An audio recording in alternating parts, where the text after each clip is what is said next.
Hey everybody, I think we're live, so let's go ahead and get started with a quick intro. So I'm Dan Reeser, and we're here with Derek Yu. Derek is from PureStake, which is a blockchain infrastructure and kind of development shop out of Boston, Massachusetts in the US. Derek is their CEO, and he'll be talking today about log management with substrate-based nodes for networks such as Kusama and Polkadot. You may have been kind of led here through the Send Nodes campaign that we have going on right now with Avado. So Derek's going to be talking kind of from that perspective of people who may be new to the validation kind of world and how this works in the log management kind of aspect of that. Derek is, PureStake is seriously one of the most professional organizations I've ever interacted with in this space.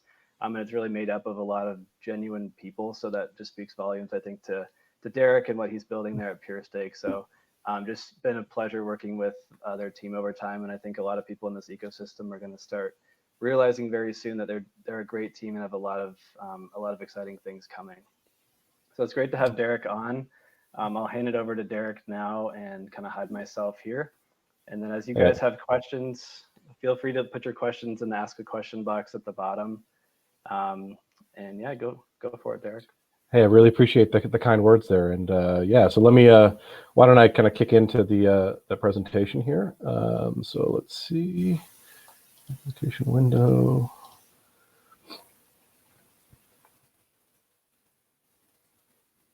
And I'll go to presentation mode here. So yeah, I wanted to talk to everyone today about log management. And just some quick additional kind of points of background. Myself and a number of folks in the team have been, working in kind of the DevOps and infrastructure management space for quite some time. Some of these things, we've learned over the course of many years, managing different kinds of infrastructure generally in, kind of high value, kind of, can't go down kind of environments. And, the first point is around basically like, why log management at all? And I kind of chose this topic because I felt that, there was some materials out there on monitoring.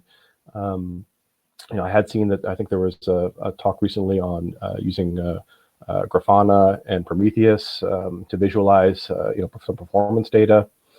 And, and that's great. Obviously, that's one of the main pillars that you need when you're managing managing infrastructure, or certainly managing node infrastructure for a substrate-based project.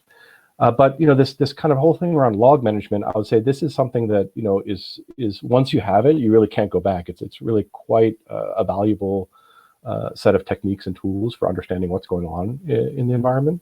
So I wanted to kind of paint a picture here about kind of why do it, and just some ideas, and give folks some some ideas about like what kinds of things are possible. And hopefully that can inspire people to kind of create some of their own solutions, in this area. The third leg is, for me is quite important in managing infrastructure is around infrastructure as code, and kind of automating deployments and change in an environment. So I won't be talking about that, but that is something that also is quite critical in my mind. So the question, why log management?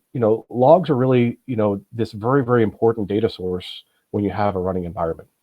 And so I think it's, I saw a question that came in just before we started talking. I see this as highly complementary to monitoring. So, think of it this way, that, monitoring could tell you that something has gone wrong. The logs often have the answer to, why, or kind of what is it that actually happened, or kind of what could be the cause of the availability problem that's happening. So, really what log management is about is kind of just taking all of this log data that's coming from a running environment, capturing it, aggregating it, being able to analyze it. And, it's troubleshooting is definitely one thing that, it can help on the troubleshooting side. But I think it can also help on the security side as well. And we'll go into some, some details on that. So just wanted to start with just logs and do some basics here, right? So, on the left here, if you have a substrate node, and many of you maybe have done this, right, where you maybe even compile locally a substrate node. You start running it. In this case, it's running in dev mode, the terminal output that you see here. It starts producing all this output, right? It starts producing output of, you see kind of block production happening, and you see all of these different outputs happening there. So that's what happens when you run a node interactively, from the command line. But when you're running an environment, for example, a validator or other kinds of nodes you want to be running all the time, it's very likely that what you're going to want to do is you're going to want to set them up as a service. In this case, the examples I'm giving are all based off of Ubuntu 18.04. The way that you set up services on a system like that is using systemd. And so on the right here, you can see there's a little snippet of config file that has to do with setting up a substrate-based node to run as a service. That's certainly something you want to do because basically, without having this, if you start running a node interactively from the command line, if you log out of the system, that might affect the running node. You want to make sure that you have something that's going to continue to run even when you're logged out of the system, and that might be restartable even if it goes down, and so on. And I'll draw your attention to a particular thing here is that in this configuration, there's a couple lines here: standard output, standard error, and there's paths to log files. So when you're running a substrate node as a service, if you configure these fields, you'll get basically this output that normally goes to the console will go into these log files that are on the system. That's quite useful because obviously then you'll have this kind of record in files of what's happening on the node and what's what the node has been doing. In other cases here, you can see there's some parameters here. So those are things because this file I pulled is a template that then we use Ansible with to kind of replace some of these variables. So that's why it probably might not look exactly like you would see on the system. Some of these variables get replaced. But these two log lines are definitely important for kind of configuring logging to start to happen on a system. So let's just take the simplest possible setup. So you have one host, one node running. That could just be a full node. It doesn't have to be a validator.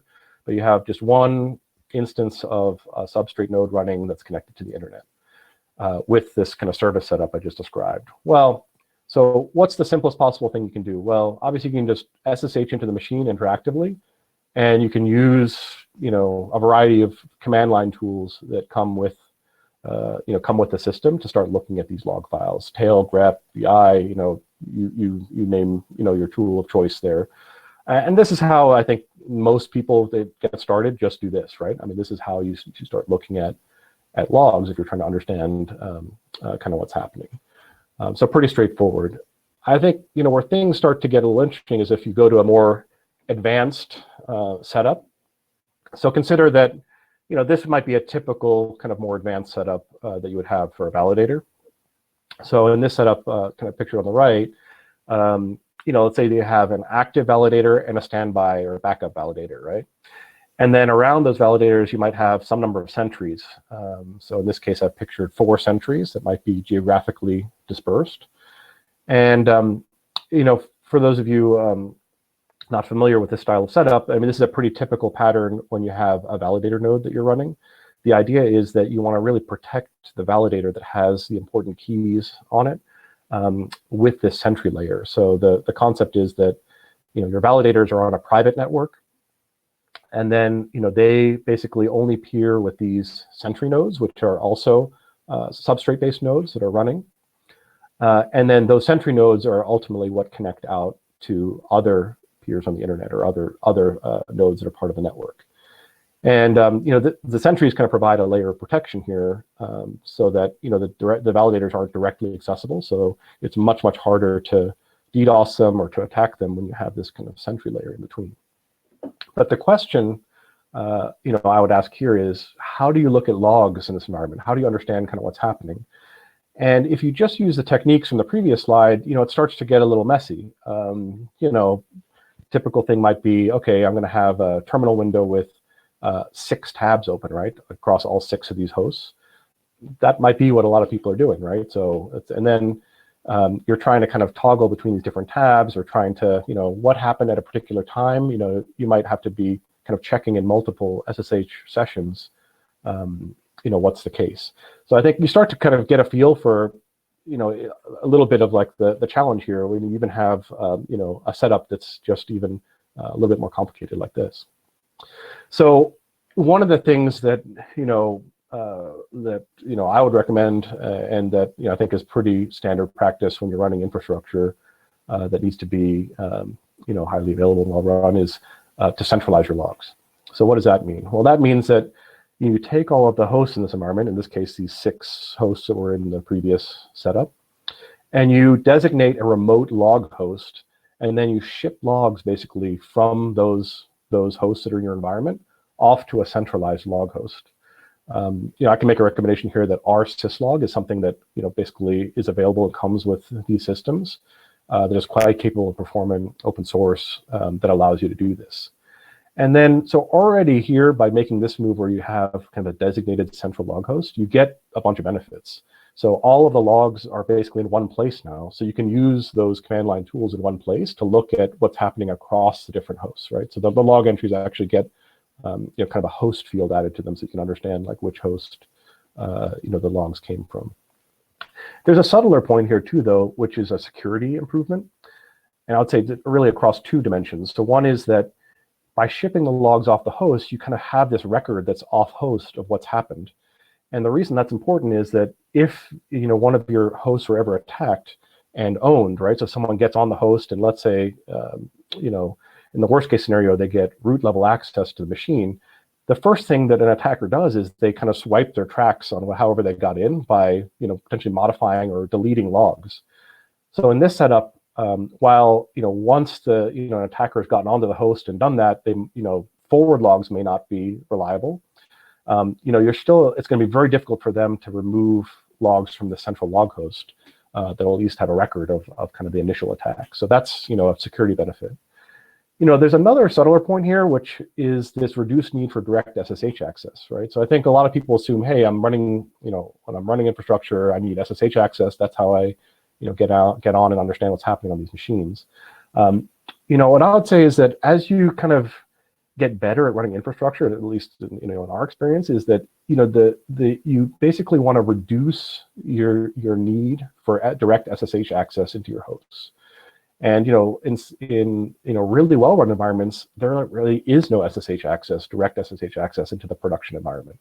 I mean, really, you want to basically instrument the environment so that anything you'd want to look at is basically carried off host and that you can look at off host. And it's one of these things where the SSH access, yes, it's powerful and yes, it's what people are used to, but it definitely is dangerous, right? I mean, it's dangerous in the sense that you are allowing interactive logins to like important critical machines, but it's kind of this urge that systems often have to kind of touch things or change things. Any change on any of these hosts that anyone does is bad, basically, right? Because that's going to cause configuration drift and potentially other kinds of problems if you create snowflakes if you make changes, install a package, do anything like that individually on any of the hosts. So this log centralization is definitely something that is highly recommended. Now I wanted to go through kind of a little bit more of a advanced setup here for log management. Using something called the ELK stack. So that stands for Elasticsearch, Logstash, and Kibana, which is a collection of tools that that can help you kind of look at log data. So the way this works is that you still have, it kind of builds upon what we saw previously. So you still have the idea of a log host and shipping logs from your environment to this log host. But then from there, there's a pipeline you create where you use Logstash to load, on the one hand, a database that's optimized for understanding and analyzing logs. In this case, that's this Elasticsearch database. So you can install Logstash on your log hosts and then use that to ship logs like into Elasticsearch. Often, what's also a good practice would be to ship those logs to some sort of durable storage elsewhere. And in fact, that durable storage, could be something that is, pretty heavily locked down. Again, that idea is that you want this kind of record of what happened on the host as like a thing that you can always refer back to, that is something that, you make extremely difficult to alter, right? So you have this record of what happened. If you ever have to go back and do any forensics or understand what an attacker might have done, it's very helpful to have these logs, in a safe place. And so then once you've kind of loaded this log data into an Elasticsearch database, the Kibana set of tools are these like very powerful set of tools for visualizing and analyzing that data. And I'll show you several examples of what that looks like. You can see just some, small snippets here of different visualizations of this log data that makes it, much easier to spot anomalies or to kind of perform different kinds of troubleshooting tasks. Hey, Derek, so yeah, go ahead. Can you see the question box, or do you want me to read it off? Yeah, can you read it off? Would that be all right? Yeah, so what is the benefit of using specific log files in the config file as opposed to building them with journal CTL when necessary? Well, I think you just, in this model, the log files that kind of go onto the host, they're really just part of a pipeline that's going to end up, ultimately in this Elasticsearch database. And that's kind of the key, thing that is like actionable, right? So whether you put them on the system or whether you have some other way to feed them, into this kind of log pipeline, I mean, there's no kind of one right answer to this. But I think the way to think of it is that, hey, I have this valuable data that's being generated on the host, and I need to start to, kind of move that data down a pipeline to different, output areas where I can kind of action, or that it provides, that it's useful to me. I mean, that's the way I'd look at it, right? I mean, so whether it goes to a file, where that file is, those things are less important than kind of just having some strategy for preserving that data and then creating kind of a data pipeline where it can get moved down to different consumers of that data. Kind of what I've pictured here on the right. Okay. And actually one more just popped in. Yeah. Is there any potential or future vector attack if your log host gets owned? Sure. I mean, so I'd say as with anything, it's kind of a defense in depth kind of thing. So, I mean, obviously, there's no need for the log host to be directly exposed to the internet or anything like this. So, all the standard security principles apply where you want a defense in depth, you want, network segmentation, so that you have the appropriate kind of ACLs and other controls, and there's obviously a whole bunch more on the security side. There's different, different kind of different kind of aspects of security here where, you can have like a different intrusion detection at the host level or at the network level that, would make sense as additional, ways to secure things. There's other things like controlling, authentication to the host. So there's many other kind of different angles on security that I think it could probably be the topic of future discussions. Even each of those in their own right is a separate topic. But I would say that, generally speaking, like the sentries, in a secure validator setup, the sentries are a bit of the first line of defense, because they're, even if you, the best practice would be to, kind of control port access to those machines, except for the ports needed, for consensus, right, and for connecting to the other nodes on the network. But still, they're exposed to the internet, right? So, that's kind of like your first line of defense. And then, if someone kind of attacks one of the sentries, and then in turn, there's a next set of targets they could attack, right, or which are one further layer in. So that could be, infrastructure related to management, such as log hosts, monitoring, and other things. And that's where, when you set up these infrastructures, it's important to have these different, kind of layers basically to your defense. And yeah, definitely if someone kind of penetrates into like, log hosts and other management systems, that's worse, right? That's like a deeper incursion. And so you want to make sure you have, the right kind of systems in place to at least detect that and also obviously prevent it. Okay, great. We've got one more that just came in too. Do you want to go Sure. on to the next slide or take this?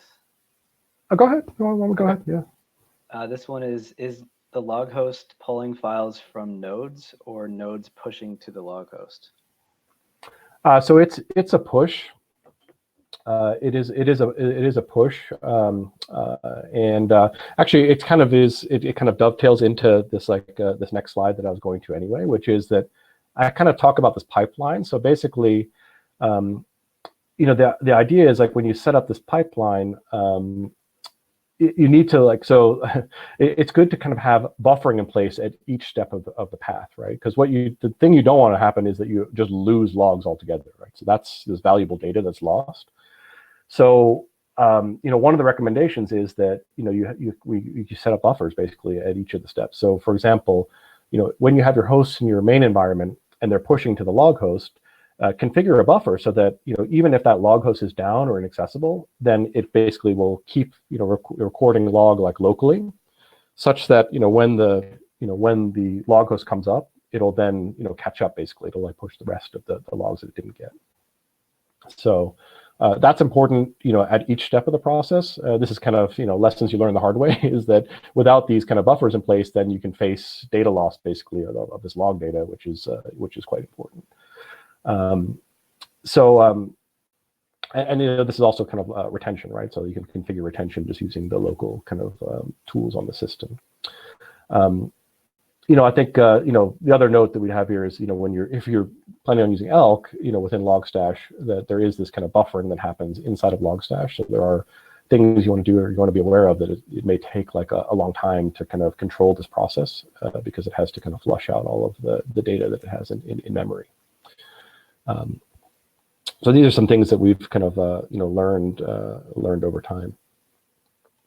But I wanted to get to some examples here of just what it is you get, right? So in the end, what is it that you get? So here's an example of what kind of just the out-of-the-box Kibana UI looks like. And just some things to point out here, right? So now you have log data from all these different hosts in the Elasticsearch DB, and then this is kind of the front end to like look at that data. So even just out of the box, you get a pretty powerful set of tools. So you can obviously just go to a particular host and look at a particular time range and get just a play-by-play of all of the logs. And note here that I've redacted just some of the things here. Those are the black lines, are my redactions, just to get rid of some of the data that we didn't want to share. But there's a whole query language here, right? So there's this KQL query language where you can basically start to specify. It's kind of like a SQL-like query language, I would call it, right? That allows for Boolean operators and other things where you can look for certain things, not only specific to a host, but across hosts for a given time range. And there's a set of fields kind of that you get out of here. So for example, host is one of the fields. Message, the entire kind of log message content is just in this field called message, which you can search. And there's different time ranges that you can specify. So already right here, there's quite a bit of utility. I would say that you can actually expand the fields from this base set. So with the right Logstash configuration. So for example, one thing that would make sense is you can see down here best, and then it has the block height here of the given log file. If you have like a pattern like this that always appears, you can create a rule that will basically extract that value and make it a searchable field, or an indexed field. So for example, block height might be an obvious one to do, because then you can use the SQL-like query language to query for all log events containing like a message X between block height A and B, right? Something like that. So quite a bit of kind of power here in just having this base UI. And I just want to give some other examples here, because I think the thing I would want to impress upon people is once you have these systems in place, it's very hard to go back. I mean, they're extremely useful, like when you're trying to manage your environment, and extremely complementary to the monitoring systems that you have to understand kind of the availability of your environment. So this is just an example that I pulled that was from, I think, only just a couple of weeks ago, where at the end of an era, right, there's all of these things that happen. And, true to form, on Kusama, there's been some chaos at some of these end of era boundaries where there's a lot of computation happening. So this was one such instance where you can see this chartlet up here is basically block production. And then down here, you can see that we have a little chartlet around syncing messages, right? So if we're syncing, basically, if our node is, or if our validator is syncing. And you can see here, like, this is one of these things where, there was a noticeable dip here in block production. It's hard when you're just looking at logs to know that that's the case. You need to kind of see it here relative to like what happened on all the other days to understand that there's an anomaly. And you can see here that it lines up exactly with this kind of syncing here. I mean, what happened here is that at the end of the era, there was, I think there was some forking going on or something happened where we were, basically started like following like another chain, and there was a lot of like blocks being synced, which was like incorrect. And here's where you can kind of quickly see, hey, there's something happening here. And when you drill through, you come back to this detail screen that I looked at before for that right time range. And then you can start applying filters or like look for just error messages or other things to kind of narrow down on like what it is that was happening. So again, it's just this way of very quickly like zooming in to like what the problem is and being able to understand what might be happening. And yeah, so that's just one example of something that just recently happened here. You can see here that there was this huge spike here in syncing messages. I just want to give another example here. So here's an example that's kind of complementary to with monitoring. So this is a little bit older. So I think this was from at least few months ago at this point. But in one of the previous builds on Kusama, we were facing this challenge where our nodes were having their TCP ports exhausted, and then they would stop listening for outside connection requests. And so you can see here on our monitor, I think what we started doing is we started just restarting the nodes daily, basically, to get ahead of this. But you can see here that the TCP connection count would go up, up, up, up. If we didn't restart it, it would keep going up and then stop. So we started kind of restarting here. You can see this is probably a weekend here where they're lower, maybe, or I'm not sure why they were lower here.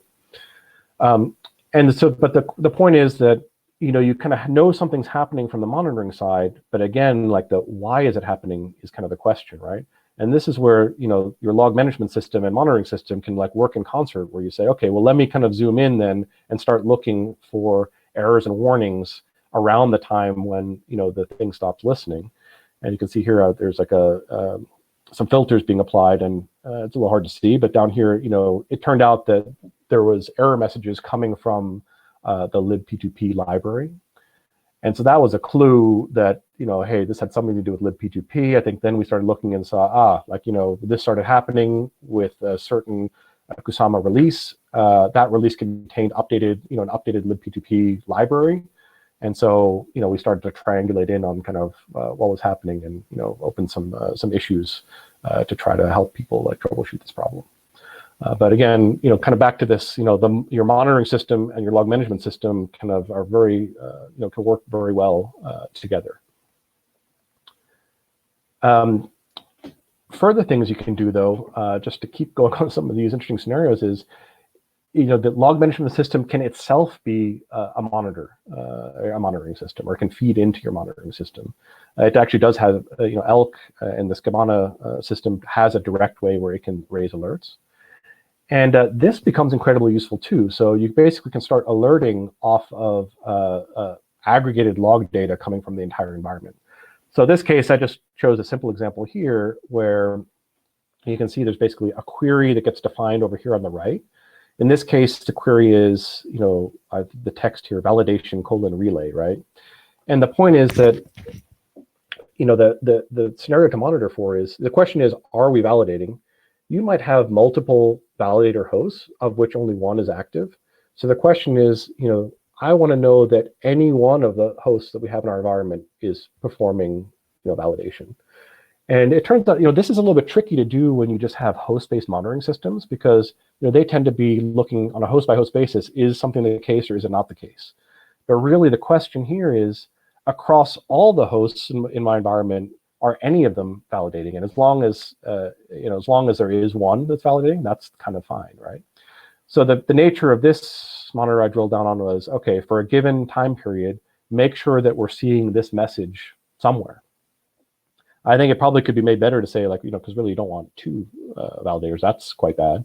So there's probably a different kind of check you can make sure to make to make sure that you're not double validating. That's quite bad. But certainly not validating could be a problem too, right? Could mean that you've got bumped out of the active set, or it could be indicative of another kind of problem. So this is something where you can start building these monitoring checks on top of this aggregated log data. That's quite valuable and quite a bit easier to express certain scenarios, from a monitoring perspective. And here's just some UIs here for being able to configure some of these monitors within the Kibana system. I'll just paint another example here. I mean, there's many different kinds of scenarios, but from a security perspective, it's also quite useful. So For example, here is a view of failed login attempts. So, this is one of those things where this is, if you make a mistake and expose a host to the internet, particularly one that has the SSH service running, this is a telltale sign that you've done that, which is you'll start getting a ton of garbage, logins to your SSH service. There should never really be a huge number of failed login attempts, right? That's a red flag. So this is something to monitor for, right? Like in the logs, you'll see failed login attempts from this at the system level. And, the alert can be, tell me if there's ever more than, X number of failed login attempts within a given time window. And alert, like if there is, right? So this is just an example of the kind of thing that you can express and that can help you with security, right? Any kind of out of bounds condition that you want to alert on. And again, this is, pretty easy to do out of Kibana. And, just to kind of pull it all together, I mean, I realize there's a whole bunch of redactions here, but the point is, like, when you have this tool in place, you can start to build dashboards that help you manage the environment. And I think, once you have this, like, it becomes incredibly important and valuable in kind of managing your environment, where as you learn things, as you hit problems, as you understand, like, what are some of the critical elements you want to look at, you can build, your own dashboards that, help you kind of understand, what's happening in your environment and wire up, monitoring alerts to them. And, the system is kind of quite powerful for doing this. And, in this case, I think in this dashboard, there's, a bunch of error statistics that, the person who put together this dashboard is looking at. I think up here, this was the block production again that we were looking at before. There's a color change because I think there was a switch in like which validator was active. So those get color coded. I think here there's restarts. So even just looking for the log message that show like node startup messages, that's indicative of like a node restart.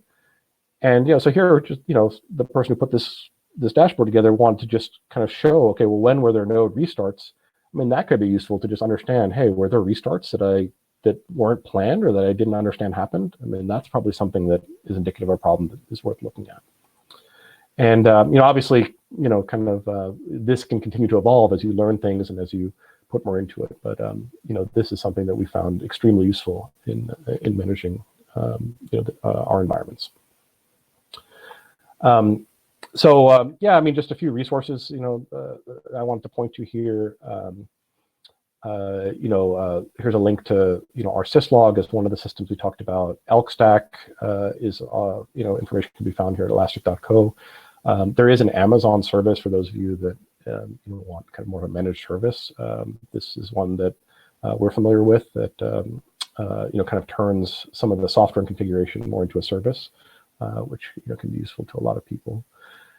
And yeah, Dan, I don't know if there was other questions that kind of came up as I was going through those. I think I had a last slide on just getting in touch and other things, but okay. Yeah, no more questions at the moment. Okay. All right. Well, yeah, I just wanted to kind of say that I would love to kind of keep in touch with anyone, and obviously we like talking about this stuff. So if anyone has any questions, feel free to reach out. We're happy to receive nominations for our validator on Kusama. So that's the QR code on the right, or you can find me, on email or on Riot. And yeah, I think that's kind of what I had to share today. Well, we actually have 2 more questions that came in. Okay. First, I'm not exactly sure how you work with zero fee. How does it work with zero fee? Like our validator, I guess maybe they're talking about on Kusama has doesn't charge a fee right now. That's probably it. Yeah. Yeah, I think that well, we do plan to have validators on the Polkadot, the shortly upcoming Polkadot mainnet, and we're just interested in our initial engagement here was to just understand how to run a validator, and we're using Kusama as a way to learn a lot of these things, build out a lot of these tools that you're seeing here. We will have fees on the Polkadot mainnet. So we at least want to make sure we can help pay for some of the infrastructure and other expense related to running the infrastructure. But we see kind of the work on Kusama as kind of us building out our service and capabilities and helping support that network, and just helping to promote ourselves, I guess, from a validator perspective. That's kind of how we saw our work in Kusama. So not really as something that we're we're going to charge anything for. Okay. And then the other one was, did you have to use a custom filter, or how are log events indexed? Yeah, so this is like Logstash kind of handles a lot of that, like that parsing and indexing. Actually, I don't know if Joe is on here. Like, I don't know, can we get him like on here? Because I know he worked on this in particular, so that might be something that he could help answer better than I can. But yeah, so I think it's Logstash is the thing that you can configure to index certain fields and perform kind of parsing actions. That is actually one reason why we think it's a better idea to use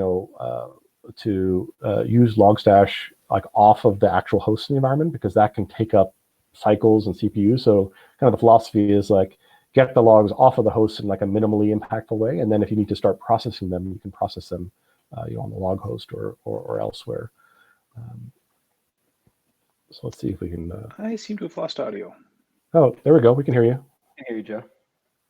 Hey there. Oh, great. There's the audio.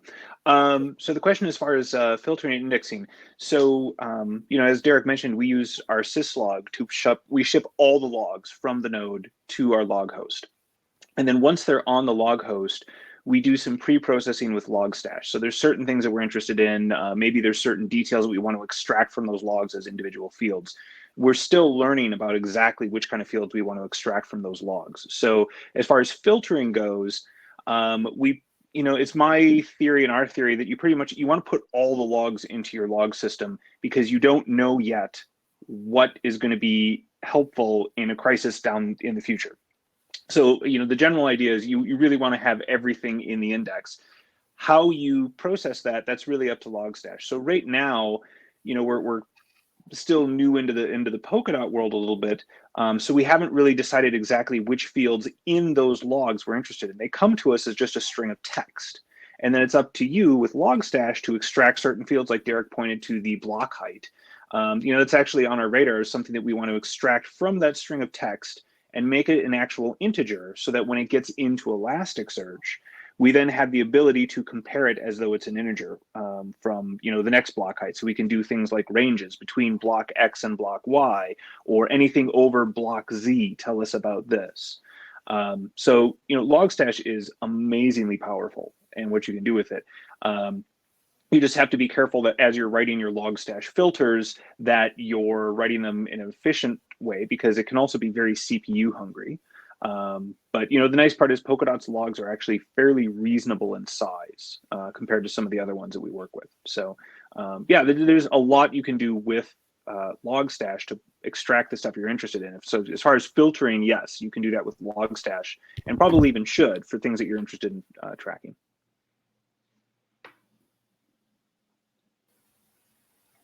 Cool. Thanks, Joe. And then one last question, for substrate-based blockchains, for how long does it make sense to keep logs stored? I think there's probably no one right answer to that. I think as I mentioned, I think there's potentially value in keeping them forever, like somewhere, because there could always be things that you'll want to look back at later, or do some kind of like longer range analysis across all the logs. But I would certainly say from a troubleshooting perspective, I mean, you don't want to make it too small, right? I mean, I would say that what do you say, Joe? Minimum like a month, I'd say something like this is probably good to do. Some things that we figured out are that like you learn about some problem, and then you realize that the problem may have been happening for some amount of time before, and you just didn't even realize it, right? So then there's like additional data that is helpful, like in troubleshooting, if you go back. There is costs though, right? So there are costs to like storing, like data storage costs. So as with everything, there's the ideal world, and then there's the real world, that has like practical realities like costs, and you have to find the right balance, basically, given which is going to be different for everyone. Cool. Well, last call for questions. Does anyone have anything else for these guys? Derek, there was one comment about it would be nice to have a crowdcast. I think you mentioned this earlier, but it would be nice to have a crowdcast with some cybersecurity tips in the future for validator nodes, sentries, etc. So all right, maybe we could talk about that. Sure. Yeah. I think there's that could be maybe the topic for a future crowdcast. Sounds great. All right. Thanks, Derek. Thanks, Joe. All right. Thanks so everybody much for coming.